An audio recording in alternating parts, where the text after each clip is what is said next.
package arrived, and I'm going to open it up.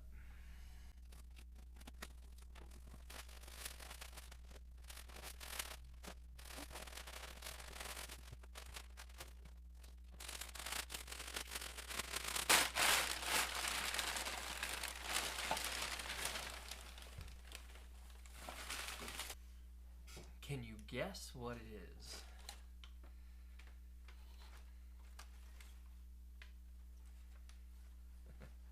This guitar is old.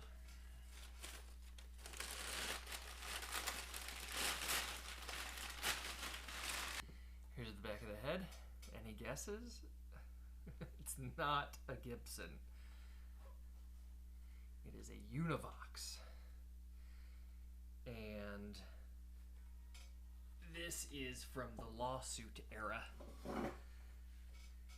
1970s, Univox is making Gibson-looking guitars. And because the 70s weren't a good time for Gibson or Fender, the Japan market was making some really good copies. But they got in trouble because they started being imported into America. So the importers got sued. And then eventually I think they had to change their headstocks and stuff like that. But 1970s lawsuit guitar. Now, the thing about this one is that these are not the original hump pickups.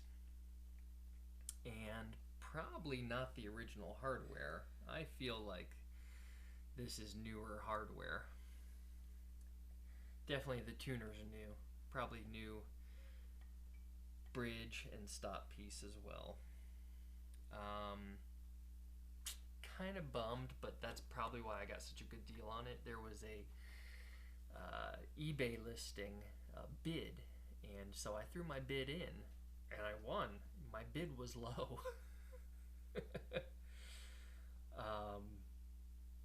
And these go for quite a bit of money these days, but my low bid was a fraction of what other ones go for. But again, unoriginal parts. The listing said these were Reverend pickups, and that 3 out of the 4 coils have been rewound. Don't know anything about Reverend. I know Reverend guitars, but I don't know if Reverend pickups are the same thing. Don't know. I tried to search it a little bit, but all Google and AI kept bringing me was to Reverend guitars. So don't know if they're related in any way.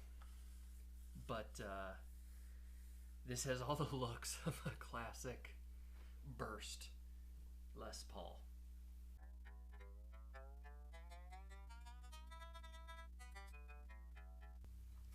I know these are probably cheap tuners, but they're smooth and they feel good.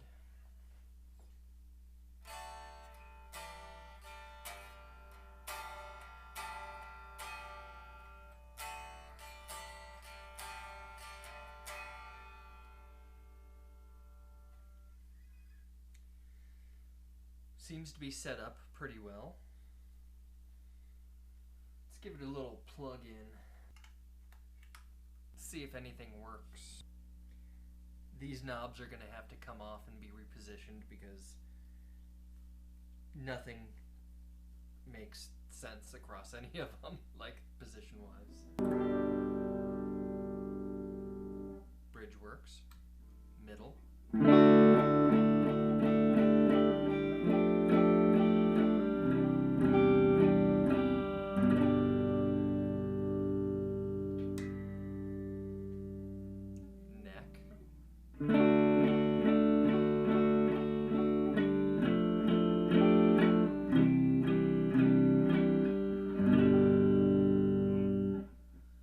I can tell these have a lot of output. It's late and I'm in my garage, but let's try a little bit of gain.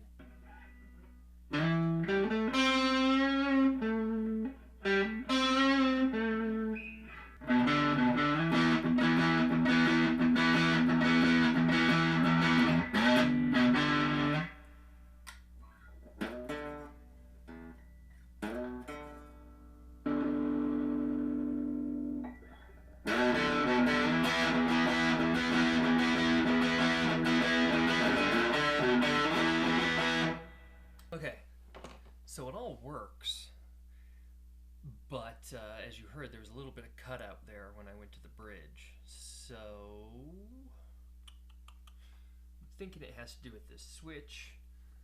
Why don't you just put a little bit of deoxit down in there.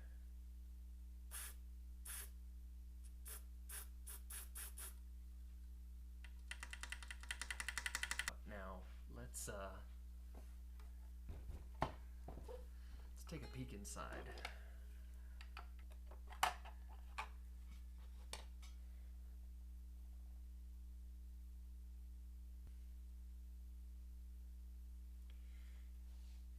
These are weird pots. They're not full size, but they're not quite as small as dime size. They're dime size, but they're a little bit like bigger and like the edge is more rounded off on the edge.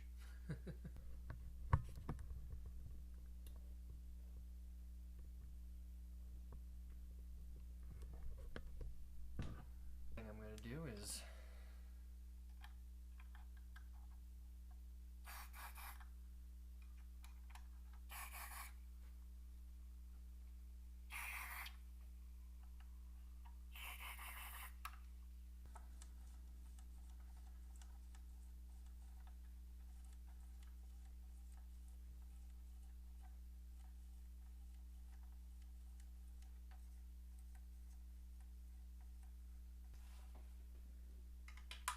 these pots are mixed up. Okay, so here's the thing about the positioning of these.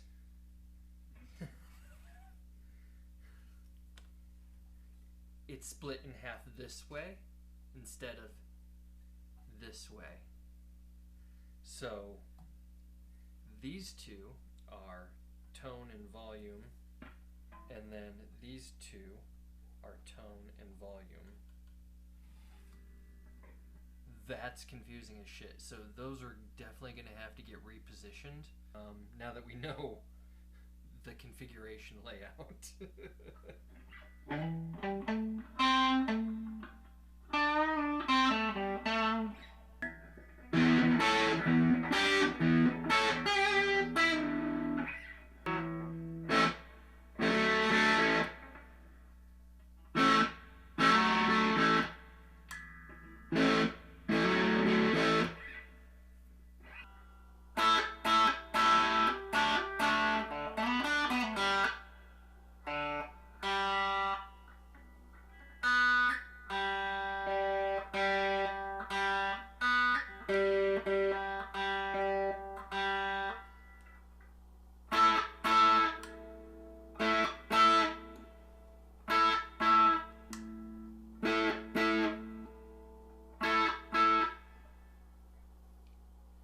That middle position almost sounds out of phase. This thing sounds awesome. It feels great. And, I mean, it's from the 1970s. It looks like a classic rock and roll machine. There is some blemishes. There's a weird, like, blemish right here. It almost looks like a shadow. But it's not. It's like, so like the wood was stained here underneath, or like a burn mark or something. Has some cool cracking and paint chips. This thing is probably the closest I'll ever get to an actual Gibson. Because I don't have the money or the desire. I mean, I have the money, but do I? You know what I mean? Like, I can't justify Gibson prices. I could not justify getting a Gibson Les Paul. That's why I get the Epiphones and the knockoffs. And this is one from the 70s, and according to the people back then, these were every bit as good, if not better, than the Gibsons of that era. Now, it doesn't have the original pickups, which is a bummer, but because I would love to know what they sounded like. They look cool. I would have really liked to know what they sounded like. But these pickups are great. So why fuck with a good thing? I love that they're zebra because it gives it that classic rock and roll thing.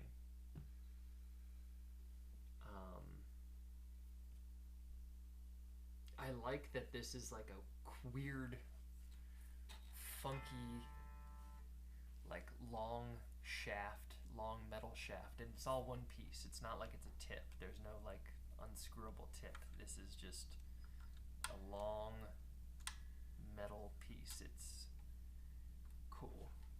You can see the paint, man. Look at that. That clear coat wants to come off so bad, so I'm not gonna mess with anything up there. And you can see it's yellowed. It's really yellowed.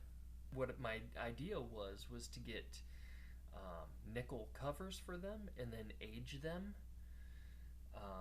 But these look great, and you know, those bolt pieces are aged. There is rust on these babies.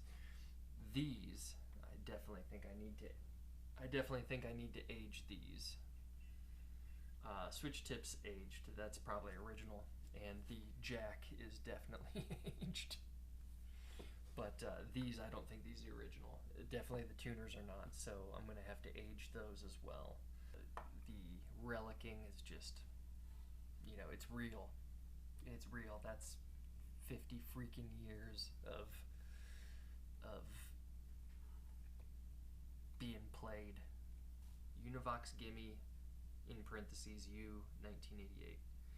1970s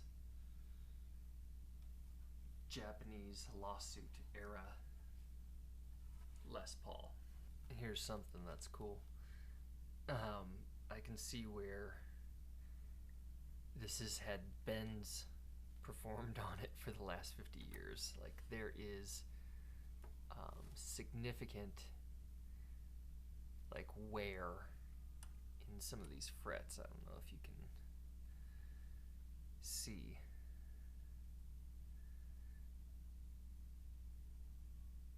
But it feels cool. It feels really worn in on some of these frets.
Got the hardware off, got the strings off, of course, got all the electronics done, and I kind of cleaned up the fretboard and the frets, gave them a little bit of a polish, not too much. I don't want it to look too new. But I conditioned the fretboard. I got this really cool stuff. It is beeswax and orange oil, more than polish. Nourish and revive with every drop. So this is a wood polish and conditioner, and it is natural beeswax, orange oil, and plant-based emulsifiers. So this stuff is just going to be a little bit more than your typical lemon oil or whatever that people put on their fretboards. This thing was old, and I'm going to treat that fretboard like an old worn piece of furniture, so to keep it healthy, get some more premium stuff.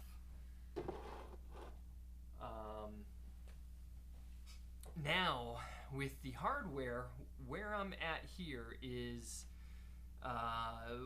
we want to relic them to look the age of the guitar. I mean, this guitar is 50 something years old. So this is newer hardware, as I suspected, and it's Epiphone branded, both the tailpiece and the bridge. The tuners that it came with,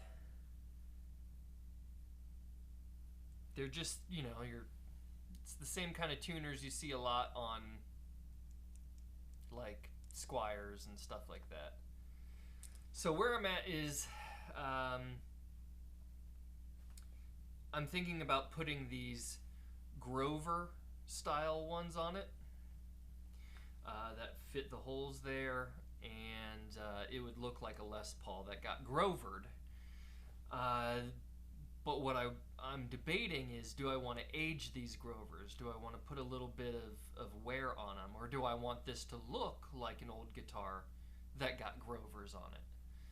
And I'm kind of more leaning in that direction, where I keep the tuners a little bit more newer looking. Because I don't think I want to relic their Guyker, but I don't want to relic these Guyker Grovers too much. So I think I am going to put them on the head, but I think what I'm going to do is just set those aside for now. I'm going to look through my parts here. I also have some Epiphone bridges and saddles, and these ones look like they might be nickel. They kind of have that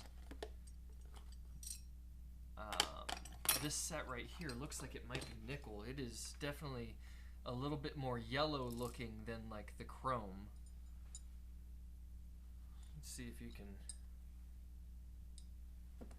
see here. If you can, even on my little screen, it looks like I can tell. So I have the chrome here and the nickel here, and the nickel looks a little bit more like, I don't know if you can see that, it looks more yellowish. So the nickel looks more yellowish and the chrome looks more silver. So I think I'm going to try to use those. And what I'll do is, looks like I'll just kind of set the intonation a little bit.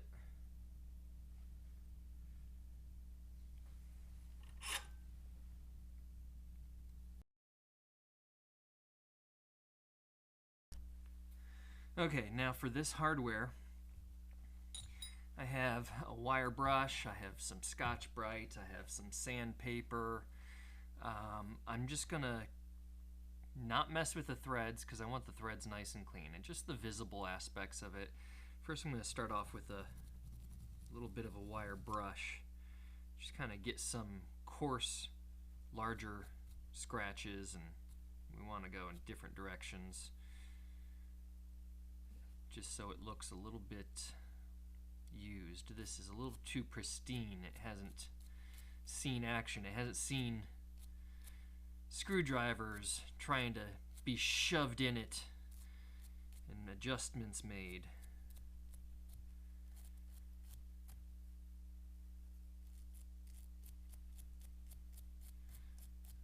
Chrome is a little bit more of a durable surface.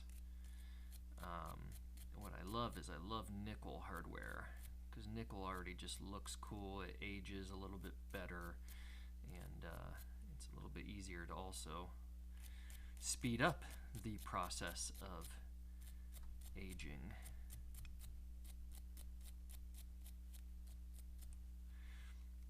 So again, we're going to avoid the threads. It's mostly the top of these things that we're going to show, but let's get a little bit on that wheel too.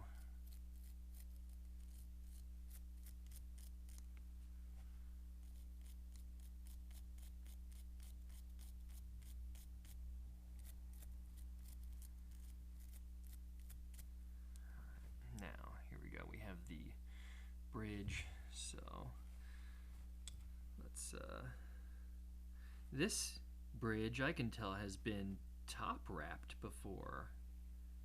Nice. Maybe I'll top wrap this one. So if you don't know, players like,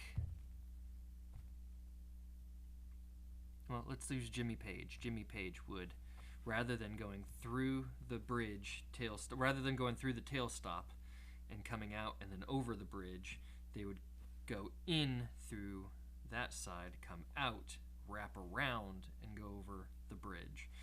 And that would put a little bit less of a break angle on the strings, rather than such a dramatic break angle on the front end.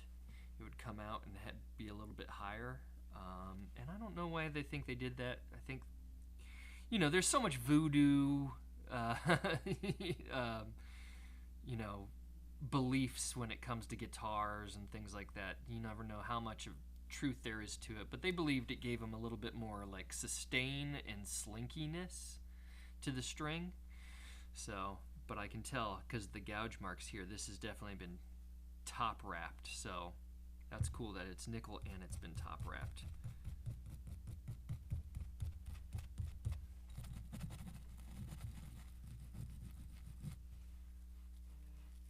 We're not going to worry too much about the underside.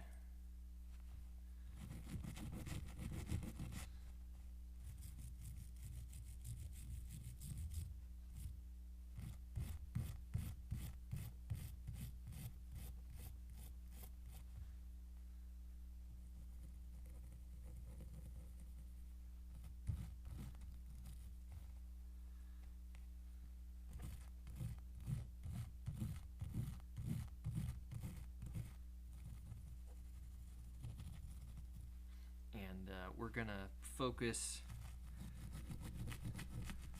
on the top bit too, because the top is likely where the hands, you know, are. So focus a little bit of that relicing action a little bit more on the tops, where your hand oils and acids and gunk wear down the finish more.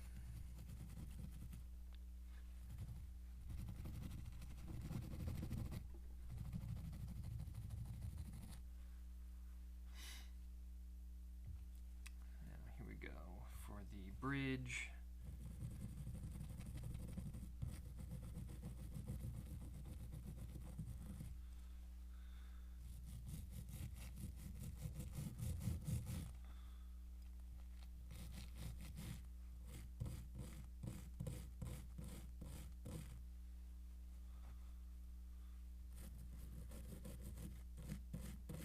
I'm going to try to avoid the saddles, because we don't want to wear those down too much. It's important for the string to sit in there, not have too many things to get hung up on.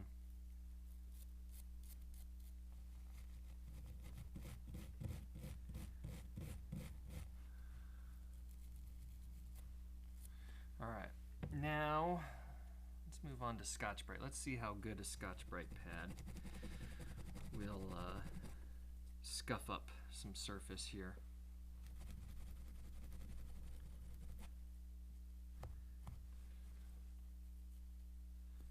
Not too much at all. So we'll move past the Scotch-Brites. Let's use a little bit of this 150 sandpaper.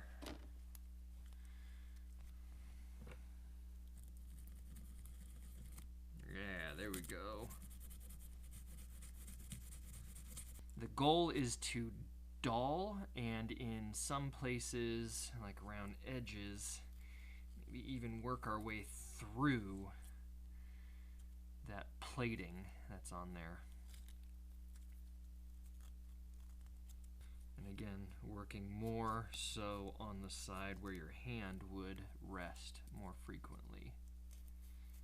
The side that would get touched more.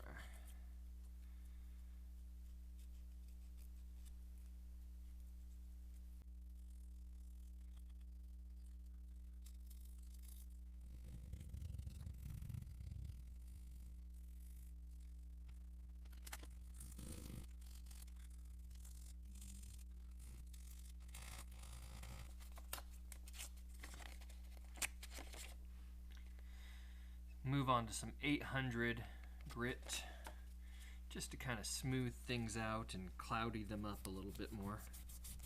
Make them a little bit duller. It's almost like polishing it.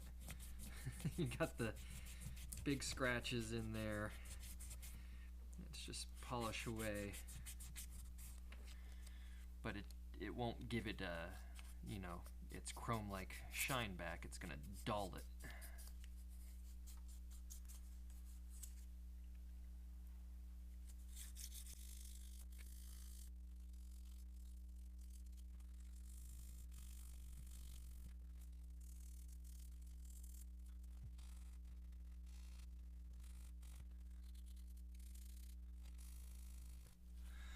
Okay, for this next part, we have to have gloves.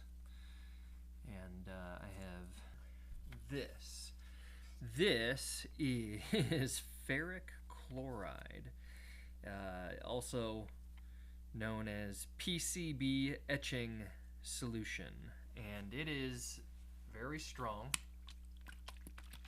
And what it does is it will rapidly eat the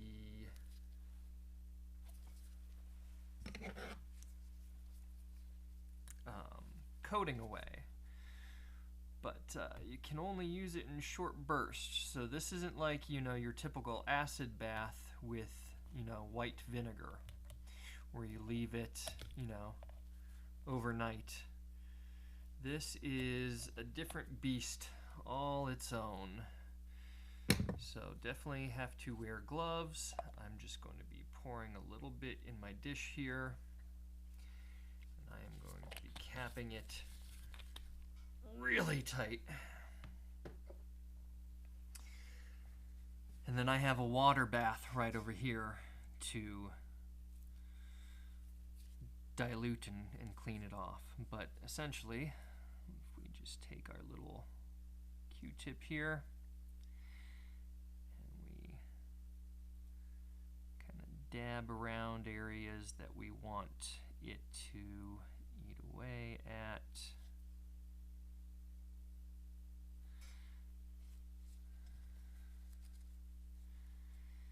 And about, you know, anywhere between 5 and 15 minutes does it with this stuff. This is strong stuff, especially the more that you wore down the plating, then the less time you really need for it. And with this stuff, we are going to avoid any mechanical parts. Anything that has, you know, a screw. We'll get the tops of the screw heads, but we're not going to get it down in the threads, nor are we going to get it down in the saddles, because we really don't want to get any kind of oxidization and rust and eating away at those parts.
burrow.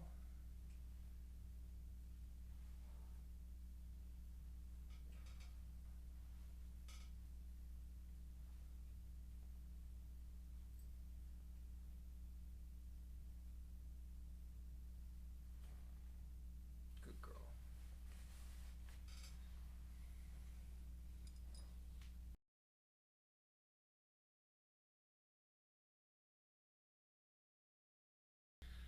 Well, now they look dull and aged and worn around the edges, and they will continue to oxidize and color. I could speed that process up with other chemical processes, but I'm not gonna.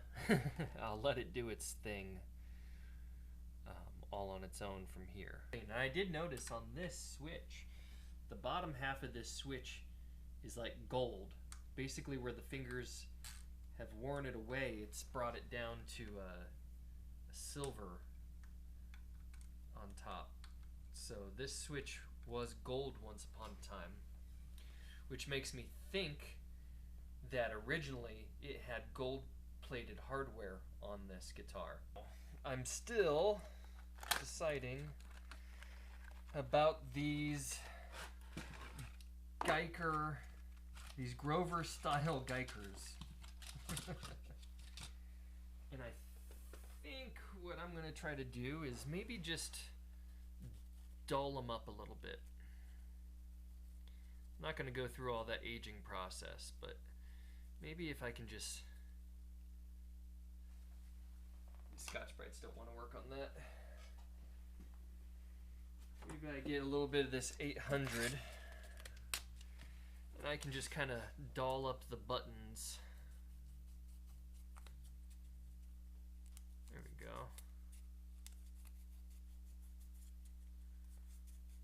I think that's what I'm going to do. I'm going to work on just giving it a little bit of a dull on the keys. I'm not really going to focus on the body itself, just the keys where, you know, the keys stick out, so it would hit things and you grab them and they rub. So just a light wear on the keys.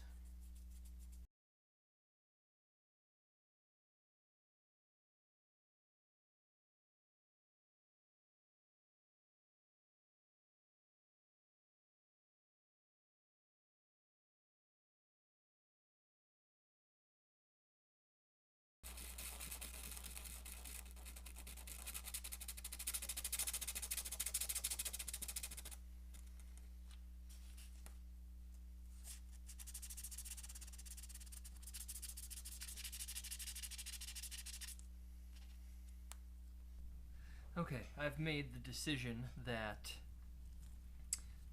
the tuners, as I was wearing them down with some sandpaper and seeing the wear on them and how they dulled up and how they started to break through to the bronze on the edges, I really liked it. But it also, it's still too shiny in comparison to the rest of the hardware.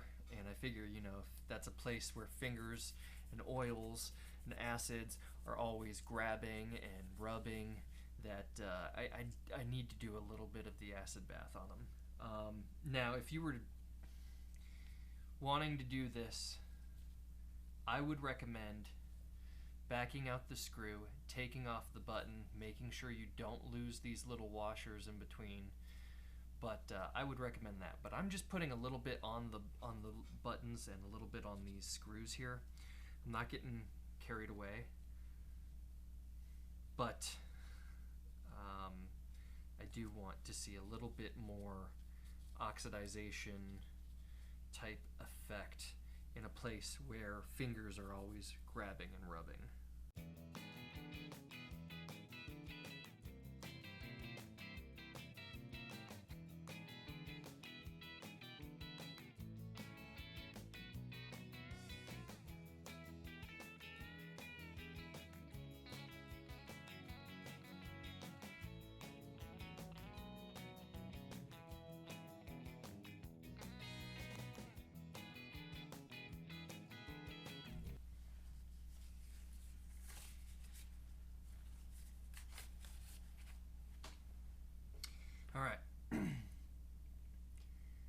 these look a lot better now, because it is gotten like splotchy, the way the oxidization like grows on things where things are worn through. It's not so uniform, like rubbed off or, sanded off. But there's like some nice browning and some nice color to it. Dulled it up, added some color. That's kind of what I wanted to see. And again, I didn't do anything to the back. It's on the back. No one's gonna see it when you're playing. And I didn't feel like going that extra mile. Now I'm going to add a little bit of oil to the threads. Drop my lid. This is I used to use this on like my ball bearings on my skateboards. It's crazy. It's 100% synthetic lubricant, and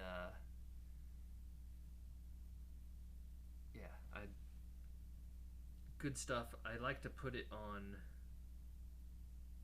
anything that moves, but I've decided I'm going to use some of it on these threads, just to protect the threads and make sure that they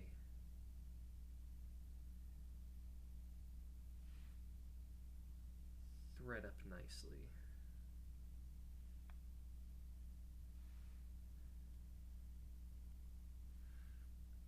And the other thing that's nice is because I didn't do the bodies of these tuners, I don't have to worry about getting inside there and cleaning and lubricating. I did do, you know what, that's what I did. I didn't put ferric acid on the very tippy tops of the posts, but I did hit them with sandpaper, and I do have some brass color shining through. So, oh well, that'll have to be good enough. They're dull and they got some brass shining through on the top of the posts. I'm not gonna pull out the gloves and the ferric acid again. So I'm gonna let these sit and let the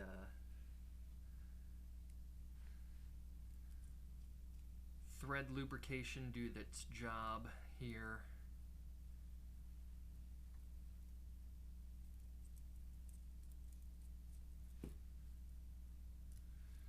And then we'll move on to the installation.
Spent some time going through all my loose spare strings for this because I don't want to open up a new pack of strings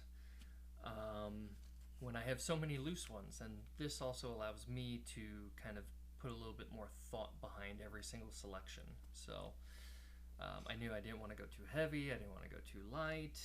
Typically I'm a 9s guy, but everyone says you get 10s or more on a Les Paul, and a lot of guys like heavier strings, and it just gives you that thicker rock sound. This isn't a Strat where I want my strings to be slinky. So we're going to start off with an 11 on the bottom, then bumping up not too crazy, keeping it a little light here, 13. Then we're gonna go, again, not bumping up too crazy, we're keeping it lighter. We're gonna go to a 15 for the G.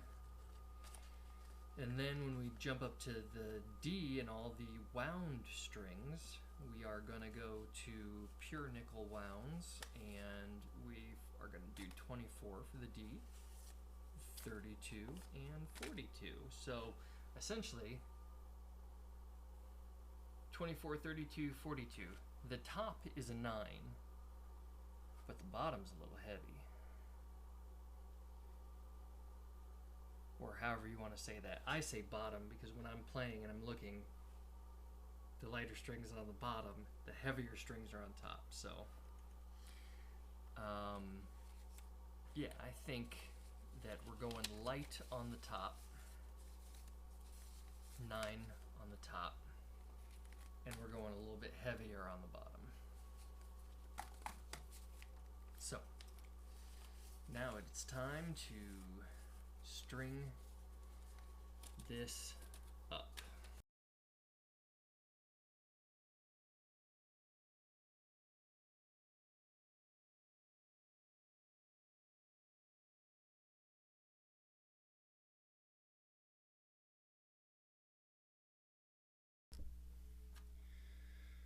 Well, if these like Grover copy tuners are any indication of how good Grovers actually are, these are awesome. I love the way they feel. They're just nice and thick and very smooth, real smooth. Man, those are awesome. I would love to actually play with real Grovers sometime. And we have 3:30 seconds. And on this side,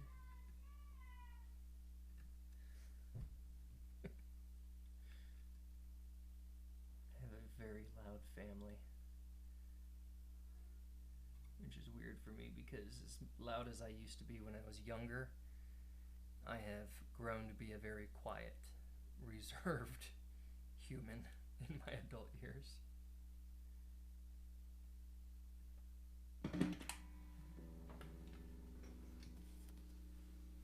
All right.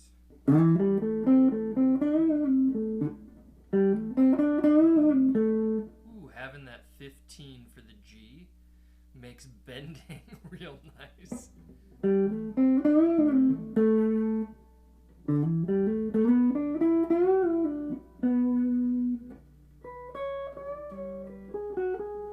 I do like having a higher gauge string on the bottom, on the high E, because I just feel like I can land on it, you know. Overall, I like 9s, but I always feel like a 9 is just, it's to land on it with my bigger fingers and to get it with my pick. It's a smaller target. Perhaps top wrapping the tailpiece makes a heavier gauge of string easier to play. There's less tension on it. It has really great action.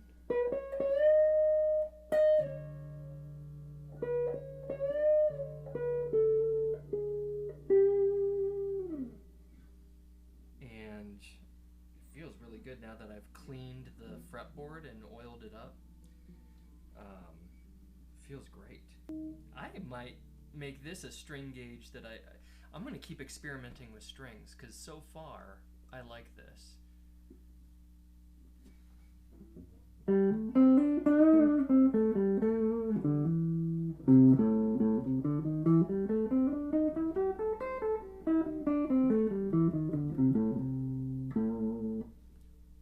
This is a great string gauge.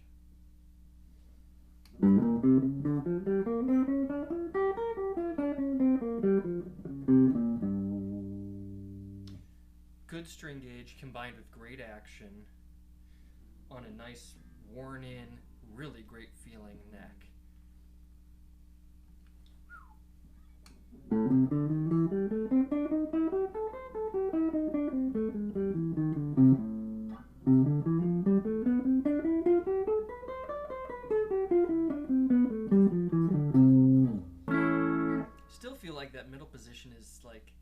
out of phase. It gets like clearer, like brighter when I go to the middle. That's the middle. Here's the bridge. The bridge gets darker.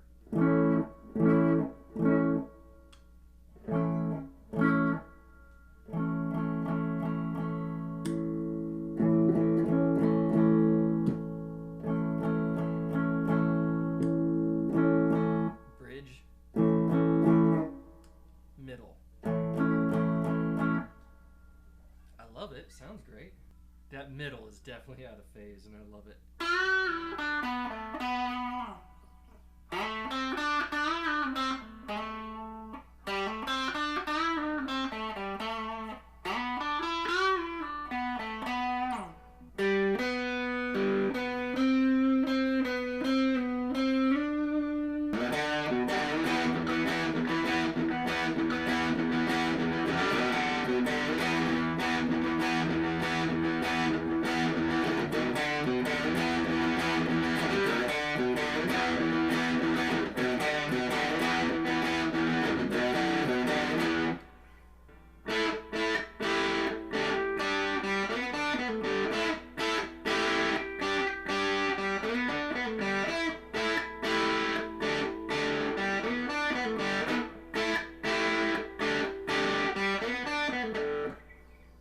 This thing kicks ass, and it is fun.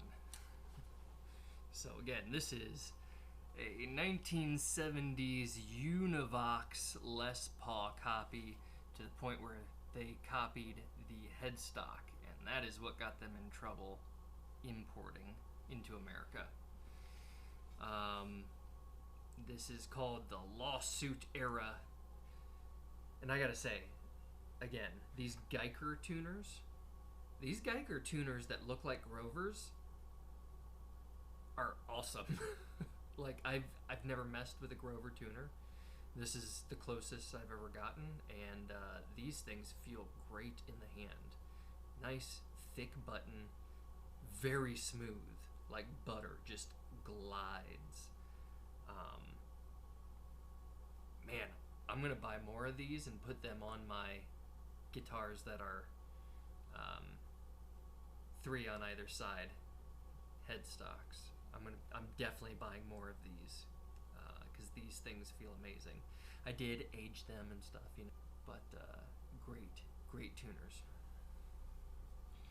So that is the aging process on some of these, and the guitar, and now you can see the bridge. Everything looks more authentic to the era of it being around for 50 years. The hardware doesn't look out of place now. It doesn't look brand new, like shiny hardware on a 50-something-year-old guitar. I apologize if you can hear that noise. That is the water heater that is right behind the camera. The water heater in my garage. Someone's running something with water in the house. I'm gonna have to go in there and investigate and be a dad and say dad things. Like, quit using all the hot water. Turn these lights off. You want to start paying the bills around here? Alright. I've ignored my family long enough. Time to go in there and say some dadisms.